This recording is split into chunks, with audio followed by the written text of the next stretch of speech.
Hello and welcome back to the One Hotspur YouTube channel. I am Toby from underscore Spurs Center on Instagram, and today I am joined by the wonderful Bodie from Hotspur.industrial. I forgot your name there for a second. How you doing, Bodie? I'm doing all right. Yourself? Yeah, I'm doing all right. Today we're going to be doing some more transfer target rankings, and we have 6 players that we're going to look at today. The first one we've already signed, Pierluigi Golini, who's on a loan with an option to buy for I think 15 million. Christian Romero, who's been a lot of news on today, Kurt Zuma, Brian Hill, who we also already signed, Nikola Milinkovic, and Aaron Ramsey. And then our tiers are Gareth Bale, which would be like signing for a low fee, and then turns out amazing. Fantastic, which is fantastic. Good is good.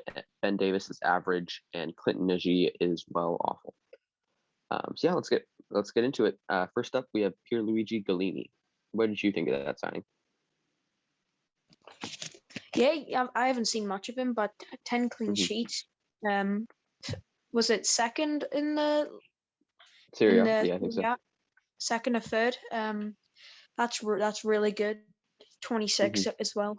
One for the future. And imagine calling a 26-year-old one for the future. That's goalkeepers. Yeah, I don't know enough about him to judge him, but I'd put him in. I'd put him in good. I wouldn't say he's fantastic because I haven't seen enough of him. But for the sole reason that he kept 10 clean sheets in Serie A, which is a very tough league defensively, very demanding. Yeah. Which is why players that come from Serie A usually show so quality of especially centre backs. And goalkeepers. So you never know. He could play a few games, maybe even more than Lloris if he's doing well enough, and he could end up becoming Gareth Bale, the Gareth Bale on the tier list. But for now, I'd keep him in good. Haven't seen enough of him yet. I think that's fair. I think for me, it's just impressive that like you said, he kept that many clean sheets in such a tough league, and playing for Atalanta, who is well known for that pressing high up and going forward a lot, and not necessarily protecting their goal as much as other teams and leaving counterattacks open a lot. So I think that's just quite impressive that Golini did so well. And he's a rapper, so that's cool as well. But next up we have Christian Romero, and I think Gareth Bale tier, maybe fantastic. What do you think? Well, I wouldn't put him in Gareth Bale, but for the fact that he'd be the best signing of the players we have listed here, I'd put him in Gareth Bale if compared to everyone else in this tier list. I think he's the top at the minute. So I'd put him in Gareth Bale. I'd say he's a fantastic player now, but for the sole reason, comparing to all these other players, he'd be in the Gareth Bale tier. So I don't think that one's up for much debate. We need to get him. Yeah, I agree. I think he's world-class defender, or at least has the potential to be class. And you don't win, like we were just talking about.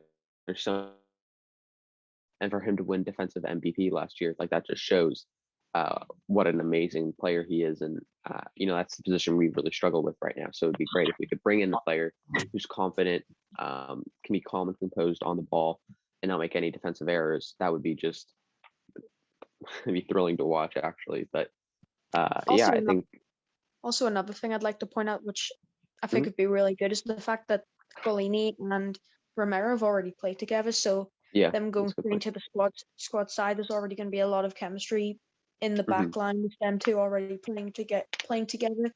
So it'd be a good double signing if we were able to pull both of them off. Both seem like great players, and both have played together already. So if we get them, then it could be looking good. Yeah, I agree. Kurt Zuma is up next. I think I'd put him in Golini. I don't think that deal would sell to us. Put him with Put him in the Clinton category. We can't be signing a rival player. player. That's my bad. Had a little lapse What is in it? judgment there. No, but all jokes aside, though, I'd put him in personally. Ben Davies. I think he's the worst defender of the selection that we've been put up with recently from transfer rumors. Hmm. Um, Still saying that he can be a good defender that we should be looking for if we are to be challenging for Hmm. Champions League. Yeah. I think next up we have Brian Hill, and I I watched him think for the yeah, first time last week when Spain played Australia in the Olympics, um, and he looked really, really solid. And I'm really excited to see him play for person. I would put him in fantastic. Um, the ungodly hour of 4 a.m. To watch him play Argentina tomorrow. So yeah, I'm interested to see how he does. What are your thoughts on Brian Hill? well, I personally put him in the good category, but only because I haven't seen enough of him. Same as Galini, Hmm. but based on what you've said, I'd put him in fantastic. So I think it's good to just leave him there. I mean, Hmm. the stats don't lie. He seems like a very creative player, very good on the Hmm. ball. Um, Yeah. Worst case scenario, he can end up being another Lucas Moura, Lamella. No, Hmm. Lucas is pretty good, but Hmm. he could end up being very similar to them too, and he won't reach the potential that people expect of him. I Hmm. really does. I really hope he fits in well because when we're spending the money we are, and when we're in quote unquote spending smart, we need to be proving that by every single Hmm. player we buy is performing. So from what you say, put him in fantastic. I really hope he's going to do good, and I'm sure he Hmm. will. Yeah. Yeah, I feel similarly, and I think this season could be maybe a little tough for him because he's going to miss out on all of preseason because of the Olympics. Um, but I think I'd like to see him just get some opportunities off the bench in the league and then get a lot of minutes in the conference league. But he looks like he could be a really solid player. I saw a stat which is just blows my mind. But over the past 2 seasons in La Liga, Brian Hill created the most chances of anyone, including Messi, which is that's just mind blowing. And then obviously he only got like 5 assists because he was Ibar who finished last in the league. Next up, we have and I think he's getting done a little dirty by Spurs fans, to be honest. I have some stats I want to read really quickly. Um, and I'm not saying here that Milinkovic is better than Romero by any means. I'm just saying, like, look at these stats and consider them. So last season in Serie A, Milinkovic and Romero had the same pass completion percentage. Milinkovic made more tackles, had a better tackle succeeded rate. They blocked the same amount of shots.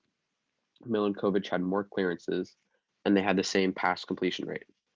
So, I mean, I still think he's a great player, and he's available for only 15 million, which is a very good price um, for a player of his caliber. Okay, I right. think he would slot right into our starting lineup. I thought for a But minute, I thought he would have been worth like 35 million. I was thinking, no, not that. mhm, 15 million, I'll take him easy. Another centre back that's in the Serie A, and mhm, he's proven quality in there as well. yeah, Um, Personally, there are a couple other options I would include: Demiral and Lacroix. I think that's mhm, how you pronounce his name. Them yeah. other two, Milinkovic, It's either Lacroix or um, Lacroix. Lacroix and Demiral. Those are Mhm. two others I would consider. But yeah, I thought he was worth more, 15 million euros or pounds. Euros. Okay, yeah, you have to get him. Mhm. It's I think for it's a that must. price, I'd put them in fantastic. Yeah, I agree. Like overall quality for me, I'd put him in good, but for the price range, he has to be in fantastic. Mhm. Yeah, I agree. And because I think he would start like he would go right into our starting lineup. I mean, Yeah. Region, Milinkovic. If we don't sign Romero, then Rodon, and then whoever's going to play right back. That's a whole mess right now. But last up, we have Aaron Ramsey, Clinton G. I think that's pretty understandable. No. I'd put him in Ben Davies personally because if you think about it, no, he may have been an Arsenal legend, but he does not play for Arsenal anymore. If you get what I mean. Yeah, No, but yeah. he is quality to be fair to him. Mhm. He Arsenal when Arsenal went on a whole downfall in their squad, it was as soon as Aaron Ramsey left. He Yeah. was the most important player in that team, and Juventus have mistreated him a little bit.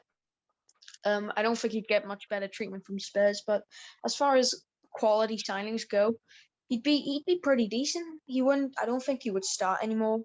A few years ago, he'd be a set starter for most teams, but now I don't think he would start, which is why I'd put him in average. But he is still a good player, which is why I'd put him in Ben Davies. Mhm. I think as long as the price was very low too, I don't think he's worth much. And I watched a lot about Wales at the Olympics, or not the Olympics, at the Euros, um, and he missed quite a few solid chances. He scored a few, but he also missed quite a lot of like big chances. So yeah, I think Ben Davis is fair overall. Anything else you want to add before we wrap up? I'll take that as a No, no. no, no. Um, well, thank you for watching. We appreciate all of you. Remember to subscribe. If the button below this video is red, then you should click it, and then you'll be subscribed. Hit the bell as well, so you know when we post. Um, remember to follow us on Twitter and on Insta. The handle is at one Hotspur Pod, all one word. No numbers in it, just spelled out one Hotspur Pod. Um, and I think that's it. Remember to listen to our podcast. We appreciate you all, and we'll catch you in the next one. Come on, you Spurs.